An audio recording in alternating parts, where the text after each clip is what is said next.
नमस्कार। आज मैं आपको चंचुला और बिदुन की कथा सुनाऊंगी। इस कथा में शिव पुराण की महिमा बताई गई है। एक गांव में बिदुन नाम का ब्राह्मण था। वह नास्तिक, अधर्मी, दुराचारी और बड़ा पापी था। उसकी एक पत्नी थी जो बहुत सुंदर थी। उसका नाम चंचुला था। वो बिदुन की तरह नहीं थी। वो धर्म का पालन बहुत अच्छे से करती थी। बिदुन धीरे धीरे वैश्यगामी बन गया। बहुत समय बीत गया, परंतु बिदुन ने कुकर्म करना नहीं छोड़ा और अपनी पत्नी के साथ हर रोज कलेश करता था। फिर भी उसकी पत्नी ने अपना धर्म का पालन करना नहीं छोड़ा। कुछ समय बाद उसके पति के आचरण का उस पर प्रभाव होने लगा और वह भी दुराचारिणी बन गई और अपना धर्म भ्रष्ट कर दिया। अधर्म के मार्ग पर चलते चलते उन दोनों पति पत्नी का बहुत समय व्यतीत हो गया। वैश्यगामी, कुबुद्धि और नास्तिक बिदुन ब्राह्मण की मृत्यु हो जाती है और वो नरक में चला जाता है। बहुत वर्षों तक अपने कर्म के फलस्वरूप पीड़ा भोग कर वह विंध्य पर्वत पर पिशाच बनकर रहने लगा। इधर अपने पति के मृत्यु के बाद चंचुला अपने पुत्र के साथ रहती थी। वो अधर्म का मार्ग ना छोड़कर परपुरुषों का संग करने लगी। जो सती स्त्री होती है उस पर कितना भी बड़ा दुख आ जाए परंतु अपने धर्म का पालन करना नहीं छोड़ती। यही तो कठिन तप होता है, परंतु इसका फल भी अच्छा मिलता है। जो नास्तिक और कुबुद्धि होते हैं वह ये बात नहीं जानते और अपनी पूरी जिंदगी सिर्फ विषय का ही भोग करते रहते हैं। एक दिन पावन पर्व के आने पर वह अपने भाइयों के साथ गोकर्ण नगरी में गई। उसने उस तीर्थ के जल में स्नान किया, फिर अपने भाइयों के साथ घूमते घूमते शिव मंदिर में चली गई। वहां उसने एक ब्राह्मण के मुख से भगवान शिव की परम पवित्र एवं मंगलकारी कथा सुनी। कथा सुनाते हुए उस ब्राह्मण ने कहा, जो स्त्रियां व्यभिचार करती है वे मरने के बाद यमलोक जाती है। वहाँ यमराज के दूत उसके कामुकों को तप्त लोह दंडों से दागते हैं। ये सारे दंड से जीव को बहुत पीड़ा होती है और कहते हैं ऐसा काम कभी नहीं करेंगे, परंतु यमदूत उन्हें नहीं छोड़ते क्योंकि अपने बुरे कर्म का फल को भोगना ही पड़ता है। इस संसार के सभी जीव इससे बंधे हुए हैं। ब्राह्मण के मुख से यह कटु वचन सुनकर चंचुला भयभीत हो गई। कथा समाप्त होने पर सभी लोग वहां से चले गए, परंतु चंचुला नहीं गई और उस कथावाचक ब्राह्मण से कहने लगी, हे ब्राह्मण, धर्म को ना जानने के कारण मेरे द्वारा बहुत बड़ा पाप हुआ है। मेरे पे कृपा करके मेरा उद्धार कीजिए। शिव पुराण की इस कथा को सुनकर मुझे संसार से वैराग्य होने लगा है। मैं विषय भोग में इतना मग्न हो गई थी कि अपने धर्म से विमुख होकर कुमार्ग पर चलने लगी। मैंने हर तरह के पाप किए हैं, इसलिए जब मुझे नरकवास होगा तब वहाँ मैं इतनी वेदना सहन कर पाऊंगी। हे ब्राह्मण, अब आप ही मुझे कोई रास्ता दिखाइए ताकि मेरा उद्धार हो। ऐसे विलाप करते हुए चंचुला उस ब्राह्मण के चरणों में गिरकर रोने लगी। तब ब्राह्मण कहने लगे कि तुम भाग्यशाली हो जिसे शिव पुराण की कथा सुनकर अपनी गलती का एहसास हुआ। तुम भगवान शिव की पूजा करो, उनकी भक्ति करो, इससे तुम्हारे सारे पाप नष्ट हो जाएंगे। मैं तुम्हें शिव कथा सुनाऊंगा और साथ ही उत्तम गति देने वाला मार्ग भी बताऊंगा। शिव कथा सुनने से तुम्हारा मन शुद्ध हो गया और तुम्हें अपने किए हुए पापों का प्रायश्चित हुआ। पश्चाताप ही पापों का प्रायश्चित है। इससे पाप की शुद्धि होती है। जो मनुष्य को अपने पापों का पश्चाताप नहीं होता वह नरक में जाकर अनेक पीड़ा से दुखी रहता है। शिव पुराण कथा सुनने से आत्मा शुद्ध और निर्मल हो जाती है और शुद्ध आत्मा में ही शिव पार्वती वास करते हैं। इस कथा का श्रवण सभी मनुष्यों के लिए कल्याणकारी है। शिव पुराण की कथा सुनने के समय भगवान शिव का स्मरण करना चाहिए। इससे ज्ञान के साथ महादेव की भक्ति निश्चय प्रकट होती है। जो मनुष्य माया के प्रति आसक्त है वह इस संसार के बंधन से मुक्त नहीं हो पाता। इसलिए तुम्हें अपना ज़्यादातर समय इस कथा को श्रवण करने में बिताना चाहिए। इससे तुम्हारी आत्मा शुद्ध होगी और तुम्हें मोक्ष की प्राप्ति होगी। जो मनुष्य सच्चे दिल से भगवान शिव की आराधना करता है उसे एक ही जन्म में मोक्ष की प्राप्ति होती है। चंचुला को सही मार्ग बताकर ब्राह्मण ध्यान में मग्न हो गए। ब्राह्मण का उपदेश सुनकर चंचुला का मन प्रफुल्लित हो गया और उसने ब्राह्मण को नमन करते हुए कहा, आप धन्य हैं, आपने मुझे इस मार्ग को दिखाकर मुझ पर बड़ा उपकार किया है।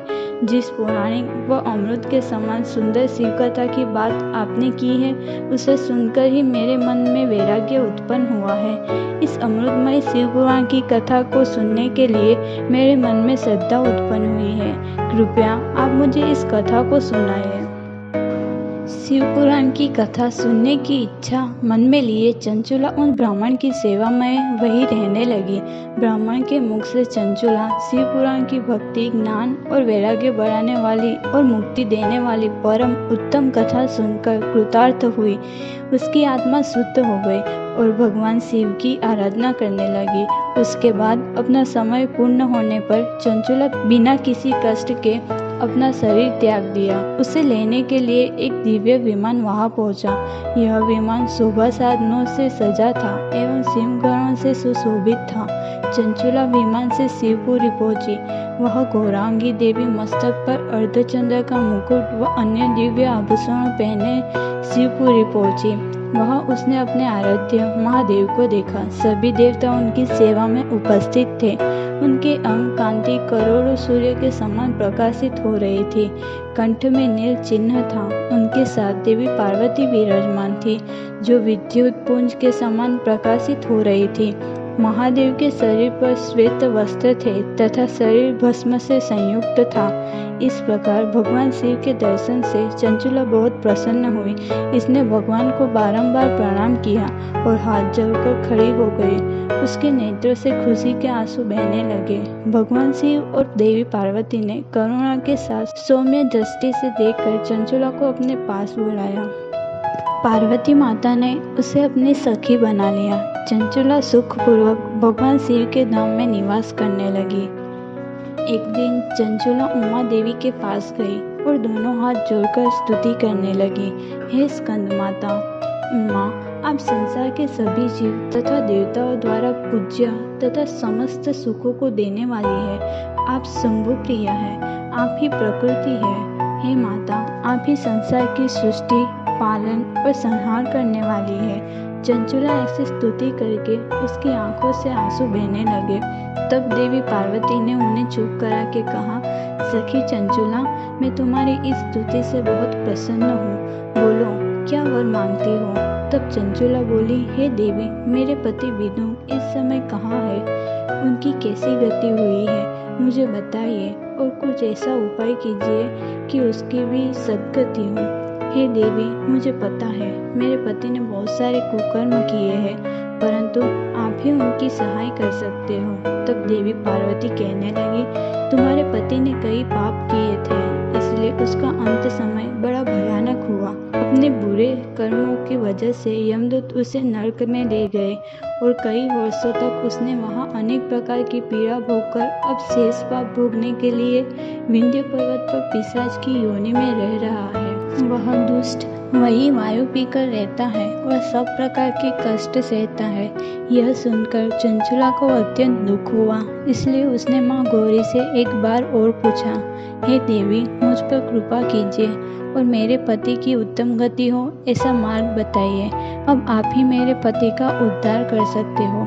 गौरी देवी ने कहा, यदि तुम्हारा पति विदुन शिव पुराण की पुण्यमय उत्तम कथा सुने तो उसके सारे पाप नष्ट होकर उसको उत्तम गति प्राप्त होगी। यह वचन सुनकर चंचुला ने दोनों हाथ जोड़कर मस्तक झुकाकर उन्हें बारंबार प्रणाम किया तथा उनसे आग्रह किया कि मेरे पति शिव पुराण की कथा सुन सके ऐसा कुछ उपाय कीजिए। चंचुला का अनुग्रह सुनकर देवी पार्वती को दया आई, इसलिए उन्होंने भगवान शिव की महिमा का गान करने वाले गंधर्व राजा तुम्बुरो को बुलाकर कहा, तुम्बुरो, तुम भगवान शिव के भक्त हो, तुम मेरे द्वारा दिए गए सभी कार्यों को पूरा करते हो। तुम मेरी इस सखी के साथ विंध्य पर जाओ।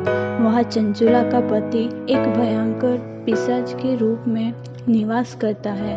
वह वैश्यगामी हो गया था। ब्राह्मण के नीति नियम छोड़कर वह कुमार के रास्ते पर चला गया था। अपने क्रोध की वजह से वो कुबुद्धि हो गया था और दुर्जनों के साथ उसकी मित्रता बढ़ गई थी। अपनी पत्नी के साथ दुर्व्यवहार करता था और रोज वेश्या के पास जाता था उसने अपने अंत समय तक कुकर्म करना नहीं छोड़ा, इसीलिए उसकी मृत्यु के बाद यमदूत उसे नरक में ले गए और वहाँ उसने अपने कर्म अनुसार अनेक पीड़ा भोगनी पड़ी और अपने बाकी बचे पापों को भोगने के लिए अभी वह विंध्य पर्वत पर पिशाच बनकर रह रहा है। तुम उसके सामने पापों का नाश करने वाले अति पवित्र शिव पुराण का गान करो। इस कथा को सुनकर उसके सभी पाप धुल जाएंगे, उसका हृदय शुद्ध हो जाएगा और प्रेत योनि से मुक्ति मिल जाएगी। दुर्गति से मुक्त होकर उस विदुम नाम पिशाच को विमान पर बिठाकर भगवान शिव के पास ले आना। माँ उमा का आदेश पाकर गंधर्व राजा तुम्बुरो प्रसन्नता पूर्वक अपने भाग्य की सराहना करते हुए चंचुला के साथ विंध्य पर्वत पर गया। वहां पहुंचकर उसने उस विशाल पिशाच को देखा। महाबली तुम्बुरो ने उस पिशाच को पांसों से बांध लिया। उसके पश्चात तंबुरो ने एक अच्छे स्थान पर मंडप की रचना की। शीघ्र ही इस बात का पता लोगों को चल गया कि एक पिशाच के उद्धार हेतु देवी पार्वती की आज्ञा से तुम्बुरो शिव पुराण की अमृत कथा सुनाने विंध्य पर्वत पर आए हैं। उस कथा को सुनने के लिए सभी लोग तथा सभी ऋषिगण विंध्य पर्वत पर आकर बैठ गए।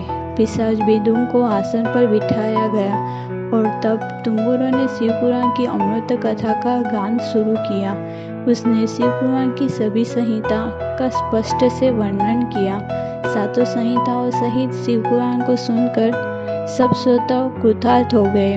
शिव पुराण की पुण्यमय कथा सुनकर पिशाच विदुम को अपने सभी कर्मों से मुक्ति मिल गई और उसने दिव्य रूप धारण कर लिया।